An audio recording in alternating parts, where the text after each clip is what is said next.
Thanks for joining me. Well, the data is pretty clear at this point. We are about 5 years away from the end of the boomer retirement surge, and Gen Xers and millennials are taking the spotlight as the next wave of prospective private club members. But here's the thing. They want something that is very different than what the boomers have wanted and valued from private clubs, from amenities to experiences, even to what it means from a status perspective. Jason Becker is the CEO and founder of Golf Life Navigators.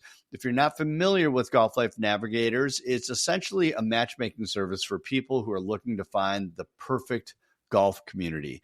Jason and his team have collected data from tens of thousands of prospective private club members and has given Golf Life Navigators some insights into data as to what tomorrow's club members actually want in a private club.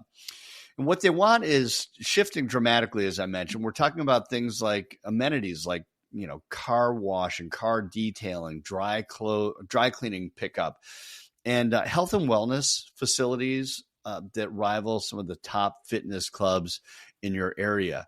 So it's a little bit different. They also want real estate integration that some private clubs may or may not have, and in some cases, many clubs haven't even considered. Golf Life Navigators recently released its mid-year buying trend report filled with a lot of great data, and it shows the transition back to pre-pandemic normal. So the levels of interest and membership before the pandemic is happening a lot faster than many people expected. And it would appear that clubs that are not adapting to that or starting to adapt to those trends really risk being left behind. Jason and I caught up recently, and we dove into the data in his mid-year report just to better understand what some of those numbers mean and also get a sense for what the Gen Xers and the millennials are looking for in a private club. We talked about the changes the clubs are going to need to make if they want to attract those next generation members. Here's my conversation with Jason Becker of Golf Life Navigators. You're listening to Crushing Club Marketing, a podcast for progressive club leaders ready to increase their club's revenue. Time for change begins right now. Well, Jason, thanks so much for being with me in this episode. Thanks, Ed. Happy to be here. I think this actually makes you the first, is it three-time guest, or I don't know. Yeah, but I think so. At least 3 or 4. Yeah, you got, Golf Life Navigators, you're the insights that you have, the Golf Life insights are so powerful. And when you go through your mid-year report, the things that are in there are really, the insights are pretty powerful, especially if you haven't been thinking about the future and where things are going. But could you just give the listeners a little background about the report, why you did it? Is it something you always do? And Sure. How it came to be? Yeah, well, it's a funny story. We're entering our 10th year, believe it or not, at Golf Life Navigators, and invented the search engine in 2017. And I remember starting to build the algorithm, the questions that the consumer would answer. And I was with Dr. Jim Butler of Club Benchmarking at that time. He was kind of helping me think through, and he said, Jason, let's ask a lot more questions. Let's get into motivation. What's motivating someone to even look for a golf, lifestyle? Get really granular with the amenities and whatnot. Because if we can capture people online and capture their data, then in the future, when we have 50, 60,000 of these things completed, we can pretty accurately predict what's going to happen in the future what the future private club member is saying. And so we did that. So in our questionnaire, it takes the consumer, 10 minutes to complete. Embedded is the algorithm that matches them to clubs, but everything else is data and information gathering. So we've been doing the report now for at least 6 years. So we can see year-to-year trends and different things. But it's become a very, very popular item for marketing directors and club officials across the industry. Folks like yourself, they're just so enamored with what the future private club member is saying today versus surveying our current membership who might have different views on the direction of the club. Yeah. Well, you're getting a lot of pub on this. I mean, I think Yeah. the Wall Street Journal did something with you, and I know you've had a number of interviews as well, Mhm. which is really, I mean, I think it's just so cool, and it's obviously valuable information. Yeah, it really behooves any club official to use the data as part of their strategic planning. Again, you can survey your existing members and pull information from other resources, but to be able to see what consumers are saying about that specific market in terms of the exceptional golf life that they're looking for really can help, you know, nix a bad idea or validate a good one. Yeah, got it. Mhm. Let's jump into this a little bit. In a majority of the report, though, I mean, this report is really about the combination of real estate and private golf club communities. Is that fair? Yeah, I mean, 80% of the folks that use GLN are looking for a golf home as well. Right, got it. What I always find to be so fascinating, just in general about private clubs and trying to anticipate trends, is the generational aspect.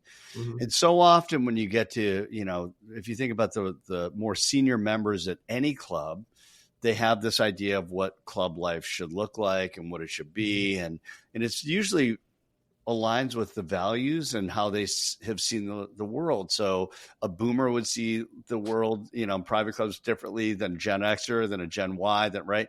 And going through, and in the report, you point out that there are about 5 years remaining in that boomer retirement surge, and after that, it's the Gen Xers that are next. Yeah, my generation. So, yeah, you have basically 5 more years of 13,000 people a day retiring. So, where we're at in the Sun Belt, I mean, that's a heavy pipeline of people that are still going to be looking for a club to join and whatnot. You also have a tremendous transfer of wealth occurring to the 55, 56-year-old that's looking for a club to join. And they even have different opinions on what the club should be or the direction of it, as opposed to the older guard at the club. So, yeah, I give general managers a lot of credit. It's tough because you're managing different segments of people with different expectations of what a club life should be. But the common denominator in all of it is that if you're not investing into the club and the facilities and continually, branding and messaging, you're going to fall behind the other clubs. So it has to happen. Yeah. And that whole idea, though, of, for golf communities or, all private clubs to really think about, your attention really needs to start shifting or really understanding the needs of Gen Xers and then even beyond, especially, all these clubs that are building and making enhanced capital improvements, to really think through what that's going to look like for this next wave of prospective members. Yeah, people ask us all the time, our thoughts are on that. Like, how do we posture the club for Gen X? And I think what it's going to come down to is service-based amenities. So there's going to be a lot of us that are work remote.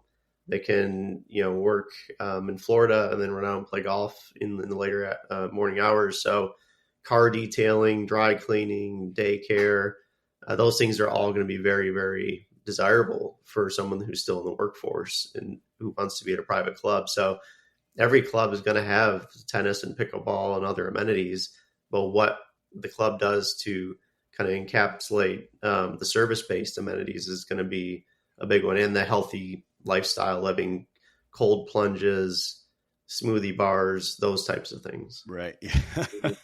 Which I could just imagine some people going, what? These, why do we need that?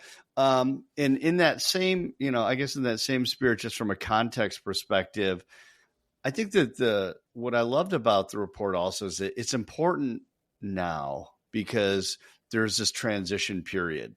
So we say 5 years of the boomer, which is like kind of putting them on the clock in a way, but right. But but if you're thinking about like, how are we going to appeal to this next, to the, next generations, it's not like you get to wait 5 years, especially when you consider the, I think as you refer to it as the transition time for people who are exploring and considering. Can you just talk through what you found as it relates to that, transition time and what that actually means?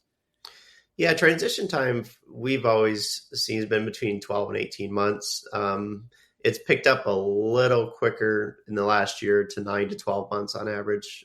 Someone's looking to transition into a golf environment. The problem that we had in the last several years is just the real estate inventory has been so low and waitlist.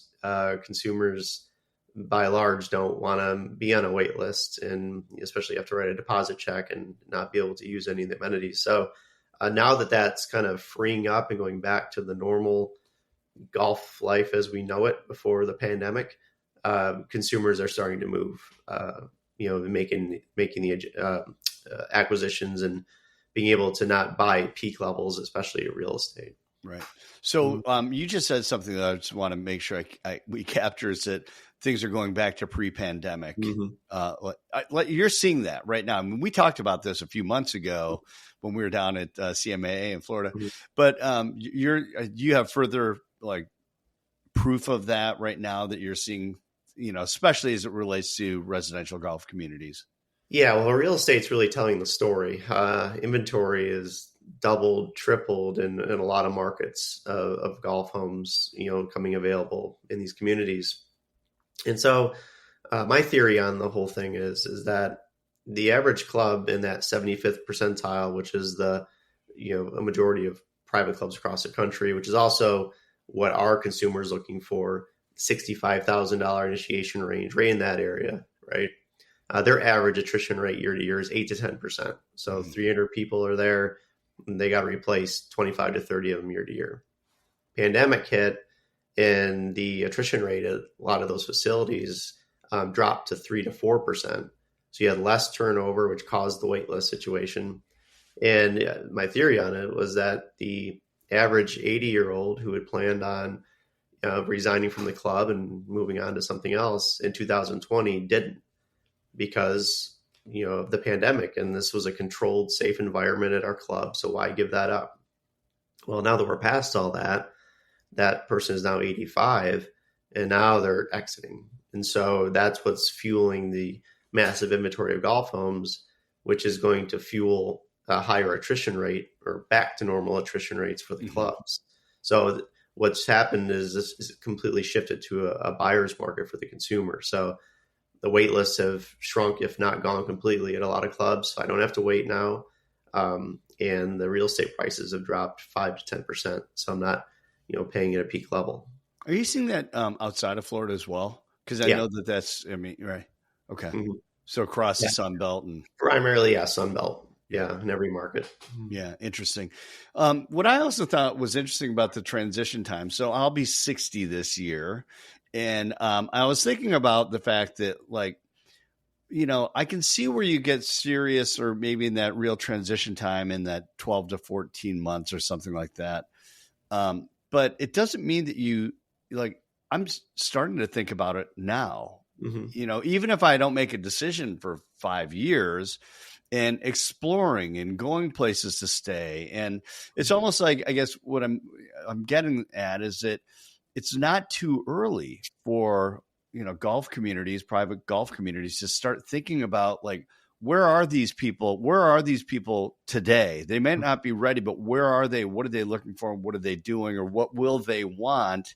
When we get to that point, which is, to me, it's I'm like, wow, that actually sort of extends this whole transition period even, Well, that's what the beauty of the buying trend report is. I mean, it's showing what you as a consumer are saying is the ideal club life for you in 12 to 18 months. Right.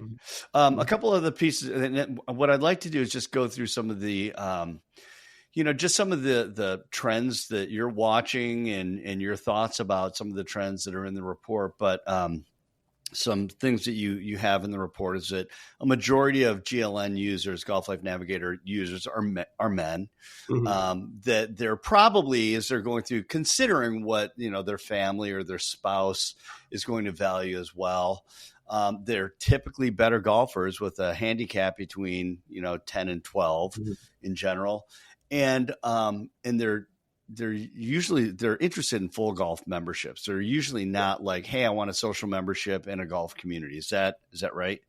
Yeah, we do believe though that when they're answering the questions, their family or their spouses are there in the back of their mind, and they're answering what would my wife want in the health and wellness facility. So although the data says, yeah, 70 some percent of men completed the questionnaire, we do find that they're answering on behalf of their families. Yeah. Yeah. It's and that makes sense. It's like, oh, my wife loves to do this, so I better, right. It is. So I just started, when I was reading the numbers, I'm like, can I even ever imagine my wife doing this? It's like, right. No, she's going to be, she's the CEO. It's like, hey, honey, I found these. No, maybe, yes, no. It's like, that's the way that's going to work. Typically what happens, Ed, is so my wife's a real estate broker, and if she's got a golf client, he's highly focused on the golf course and the practice facility and whatnot.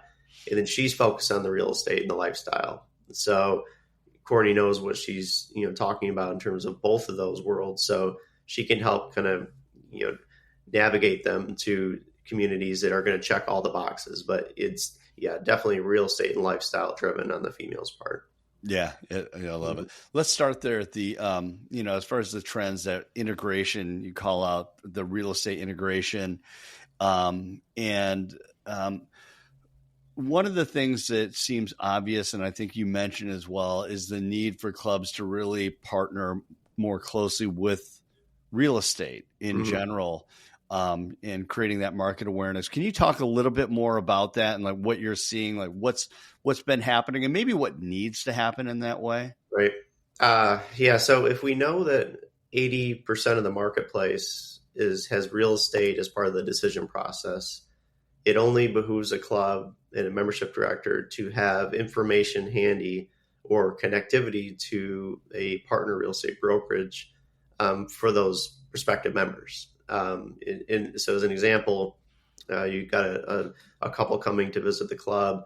You can hand them a market report on real estate that was bought and sold in that community over the last 12 months.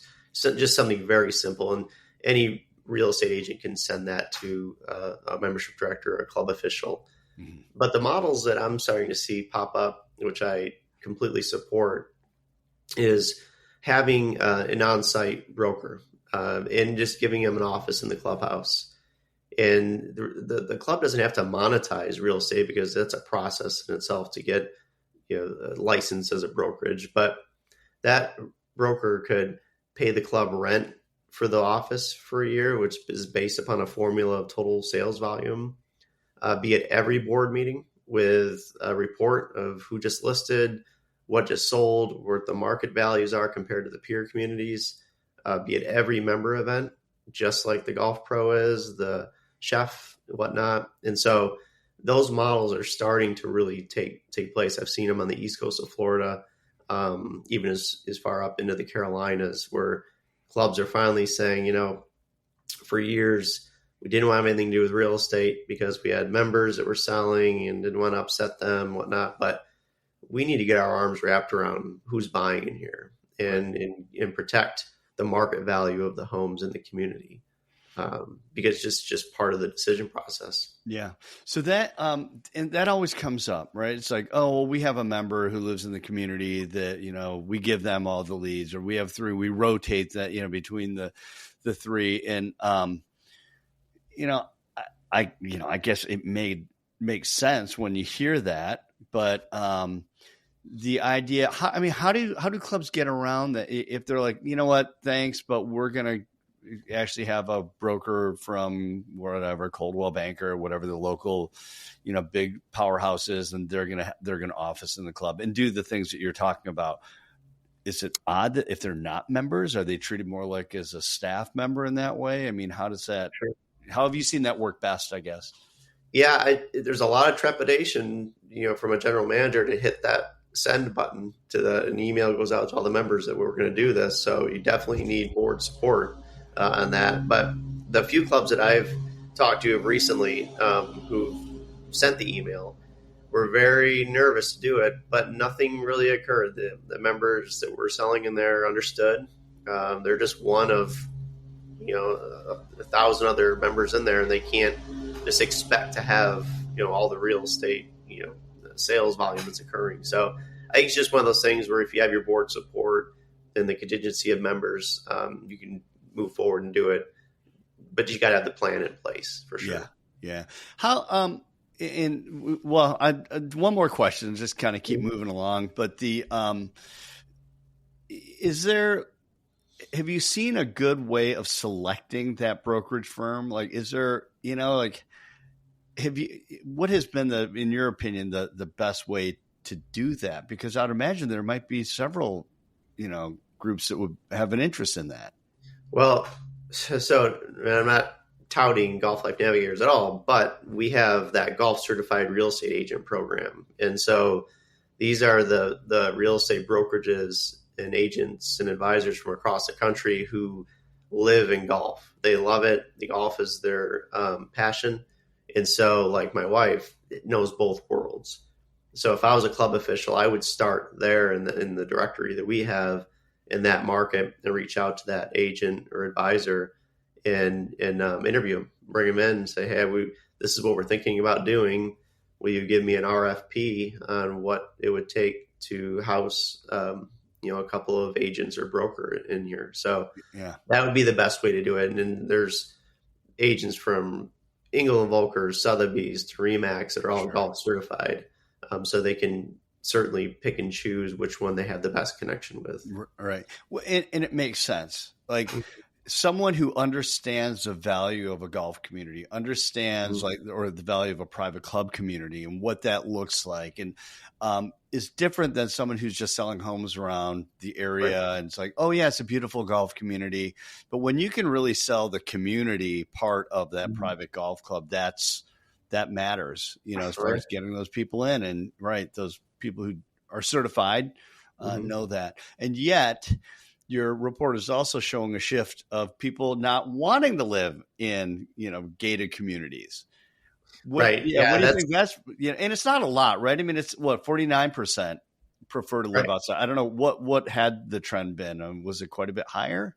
Before COVID, I was screaming on your platform and others that this is a cause for concern. If half of the marketplace didn't want to live in a gated golf community, then if I was a gated golf community, I'd be really concerned about that, because you can't have too many non-resident members. When you get to the point where you've got to pass a $15 million capital improvement plan on the club's amenities, are those non-resident members going to vote yes for that? Mm-hmm. So COVID hits, everybody wants to now live in a gated golf community. The data dropped down to like 38% of the marketplace said, I don't want to live inside the gates. So you had a good majority that wanted to. Now that we're moving past it, we've definitely seen this year that number tick back up. I think it's at 49% now. So why don't they want to live in a gated golf community? I've heard varying responses of, well, I want to be closer to the shopping and dining or the beach, or, just don't want that hefty HOA bill. I'm just not ready for that. Or I want to be in a condo and they have a single family home. So those are the kind of the challenges that the gated golf communities are up against. But it's kind of a scary trend if you're a club official for the future.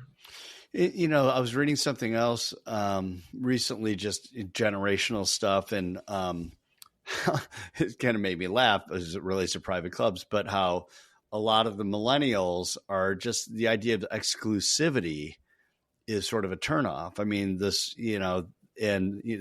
such an inclusive generation that, it'll be interesting to see how that plays out. I mean, if you had a crystal ball, if you were going to, put money on Vegas with this, do you think that number reverses, or do you think it will continue to grow as far as the number of people who are interested in living outside the gated communities? I think that it'll decline over time.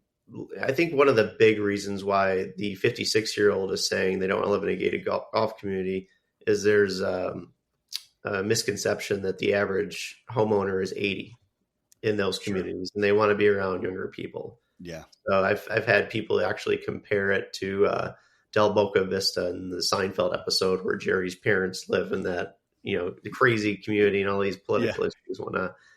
And even though that's not the case, that's the perception anyway. So, Right. but as we continue to get younger with members, I think that trend will start to reverse and more people want to live inside the gates because they have people of their cohort that are in there.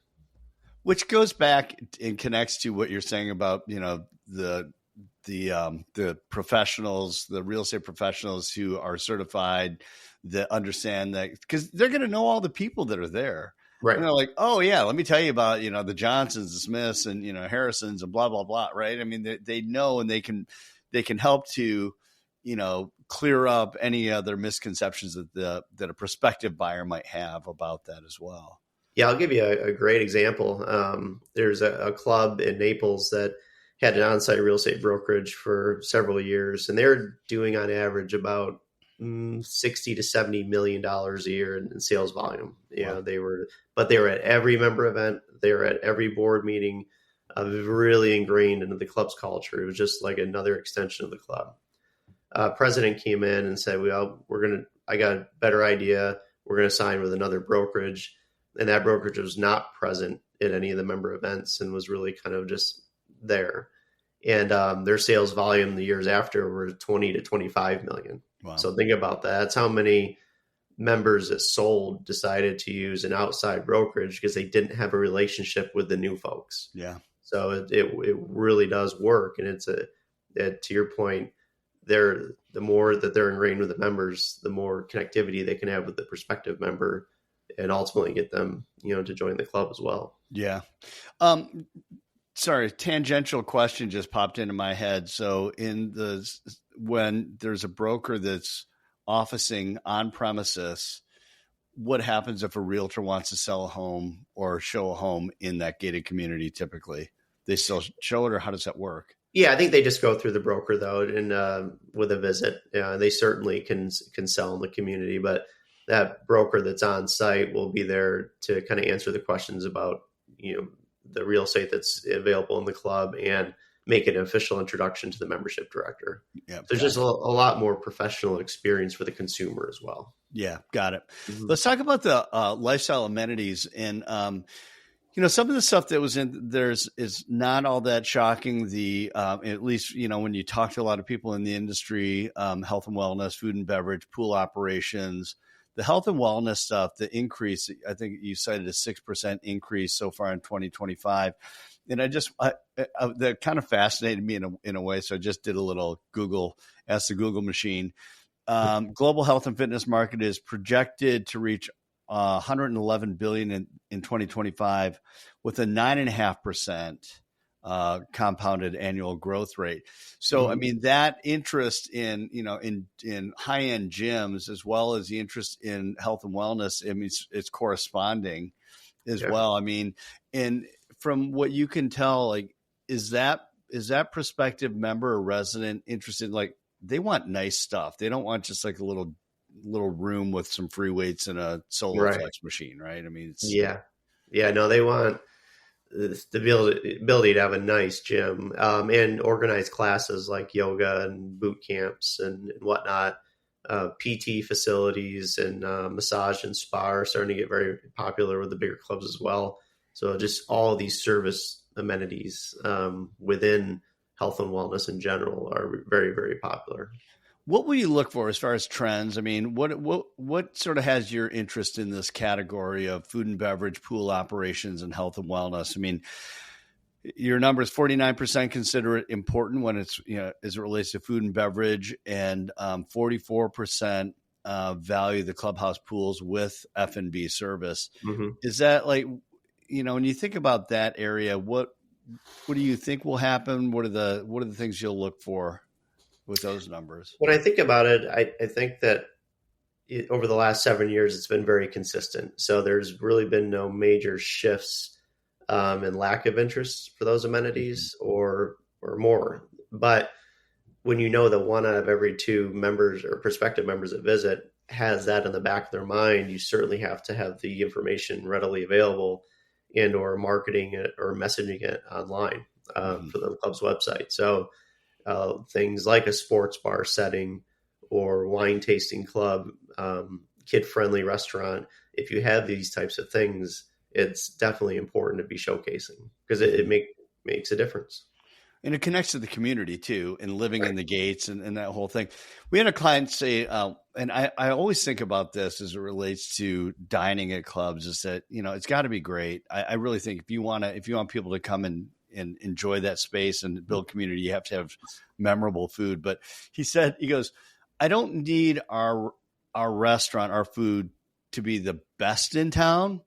I just want it to be our members' favorite place in town. Right.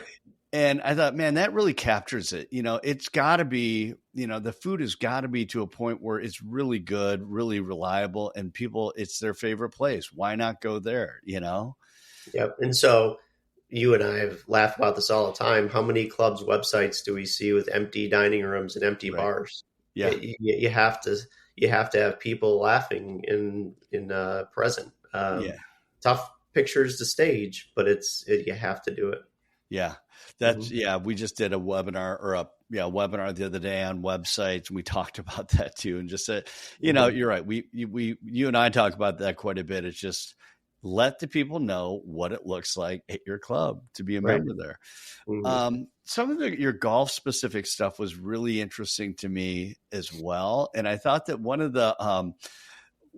is that there's an increase in people who want structured tee times. Yeah. We've got a client that is all about, flaunting the fact that you don't need a tee time, just show up and play. But why do you think there's an increase, and it's not a lot. I think it's 5%, Yeah. in that demand. It doesn't seem like a lot. Maybe it is in the big picture, but what do you think is behind that?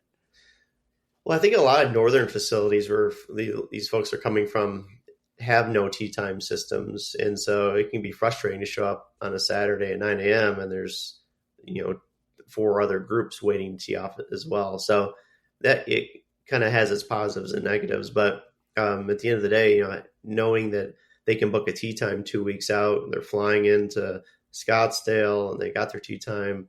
It's part of a structured liberal system that where all members have a fair shot, means something to Right. the buyer for sure.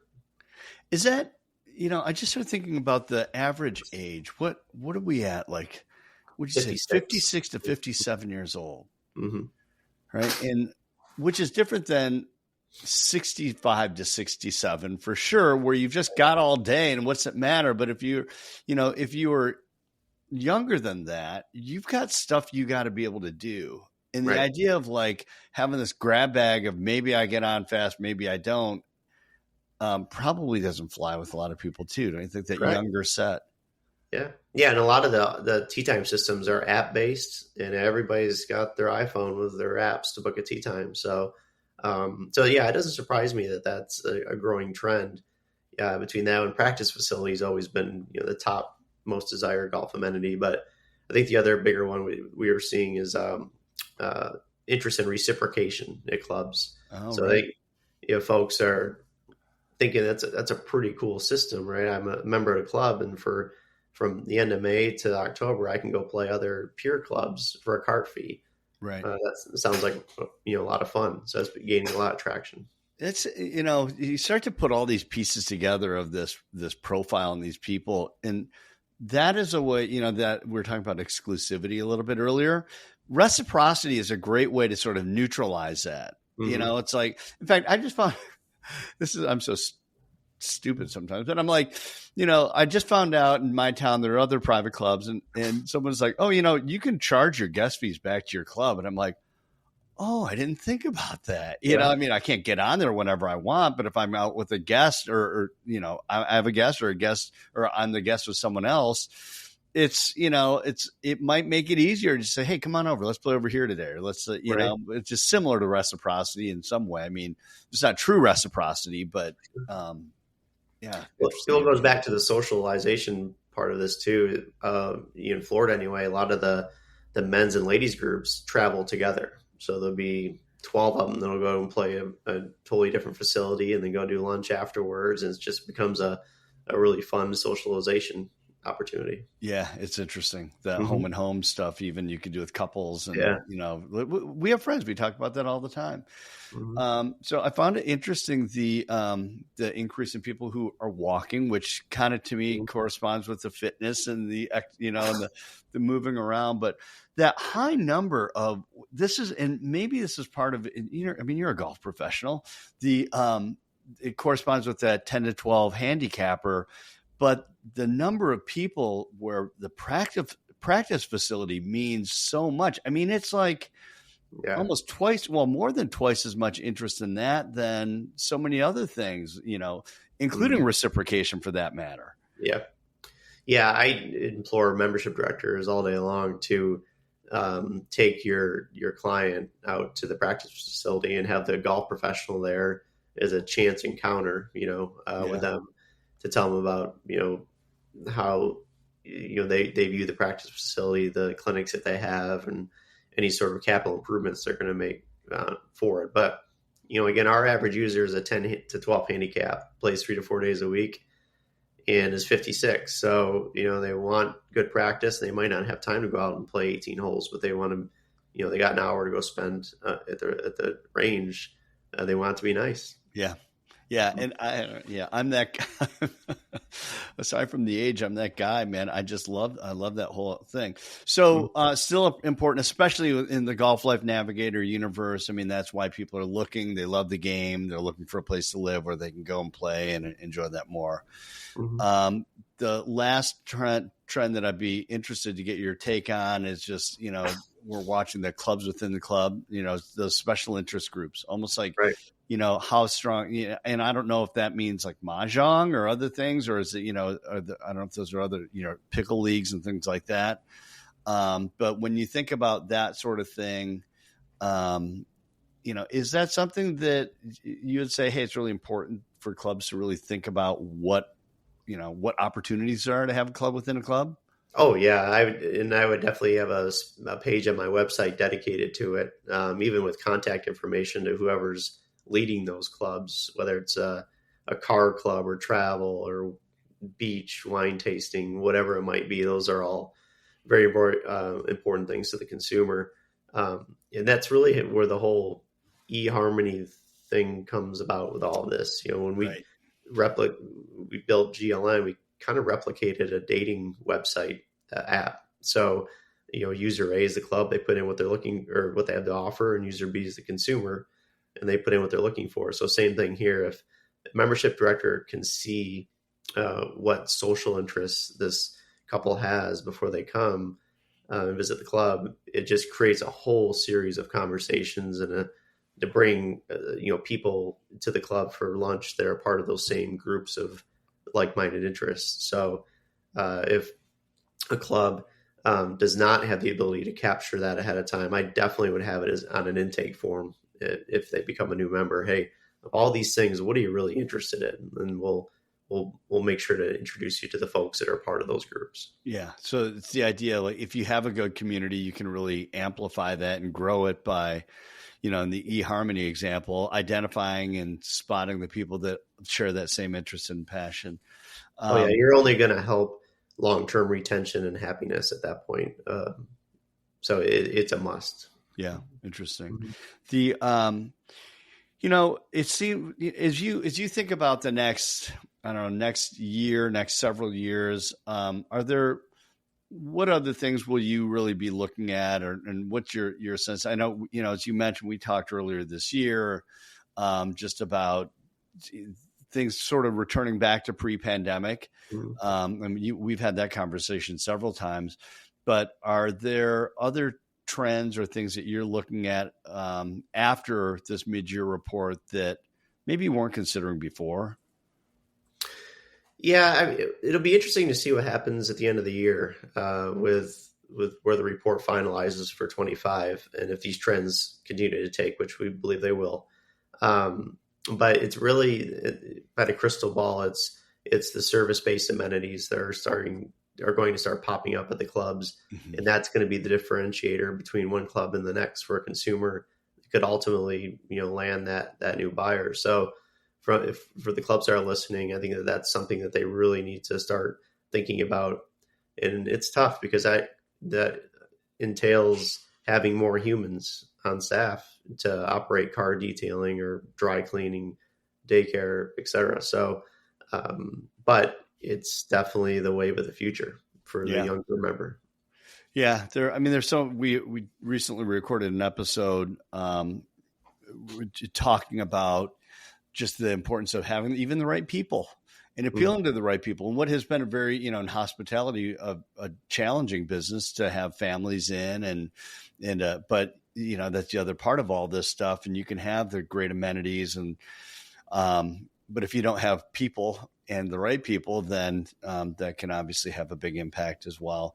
I did want to get your perspective on flexible membership models.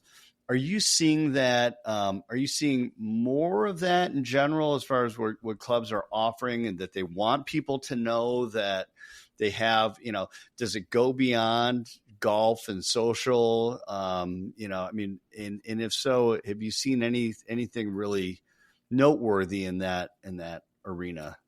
The only thing that I've started to see is that clubs, rightfully slow, got aggressive with pricing. So initiation fees increased over the last several years because of the demand. Well, now that demand is lessening, you know as well as I do, you can't go backwards on your initiation fees. Mm-hmm. So how do you keep those fees yet still have people come in? And I've seen a couple of models where you can pay over the course of 3 years or 2 years. So pay half this year, half next, just so you can keep that same initiation fee, but continue to bring people in. So that's really the only model I've seen. I haven't seen really any sort of ancillary memberships outside of still pushing the full golf, because at the end of the day, that's what the club needs the most, is that full golf member. Right. I've been thinking about the Meadows in Sarasota closing. Mm-hmm. And I don't know enough of that. I don't know anything about that story other than that, that it happened, that they filed for bankruptcy. But the one thing, and I had a post in LinkedIn about this as well, which is it's like, it reminded me of the boiling frog syndrome, that, if you put a frog in water and you bring it to a boil, they won't jump out. They'll just die.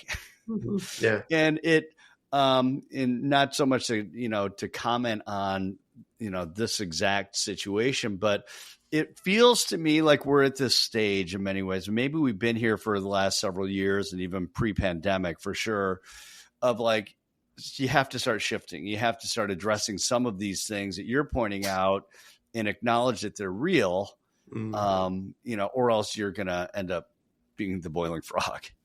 Yeah. I mean, club benchmarking does a great job of that, in looking at a club's financial position and determining, hey, you're going down a path where you're not going to be able to fund the depreciation of the club's assets. And so how do we get ahead of that? And it becomes very trying for the leadership staff, because, okay, do we pass the hat around to all the current members and assess? That's not going to be set well. Sustainable. Yeah. You can increase initiation fees, but that's not enough to combat it either. So then you start looking at bank notes and whatnot, or you end up just shifting over to a concert golf, Peter Nanula, and selling. So right. the club. So yeah, but it all comes down to understanding the financial health of the club. Just because the club has $1 million in reserves doesn't mean that it's financially healthy. If it's got, $22 million in depreciation coming up over the next 10 years. Right. So that's why, for the consumers listening on this, it's very important to meet with a finance chairman and just understand where the club is. It's a great learning exercise too. Most consumers don't realize how private clubs operate, and they're non-for-profit, and it's all about the dues money. So, meet with that person and get a better understanding. And if the club has invested, that's great. Am I on the hook for a capital contribution at initiation? Or if it hasn't invested, why not? And if not, when? Because you're going to have to compete. Yeah, I love that. When we talked in February, you mentioned that same thing about meeting with, finance, either the CFO of the club or the finance chair or whatever. And it's such a better question than, do you have any assessments coming up? Yeah. Right. It's like really, digging, and it's a totally fair question. Ever since you mentioned that earlier this year, I thought, man, if I'm joining another club, that's the first thing. That and governance. I want to know like how the club is being run for sure. But the financial investment of the club and in our motivation data has picked up a couple points this year. So it means, I think, more to the consumer than it ever has on the financial health of this property. And if they're going to buy a home inside the gates, it's going to be reflective of their market value of their home. So they got to make sure that the club is financially healthy. Huge. Yeah. Wow, Jason, I really appreciate the insights and for spending this time with us in this episode. Just some great stuff. If you haven't seen if people haven't seen this report, where can they find it?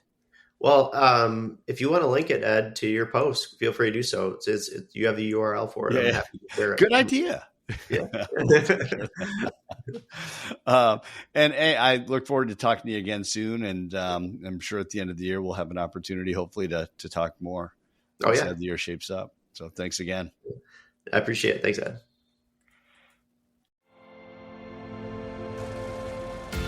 Thank you for listening. If you find episodes like this helpful, be sure to share it and subscribe on whatever podcast platform you're using.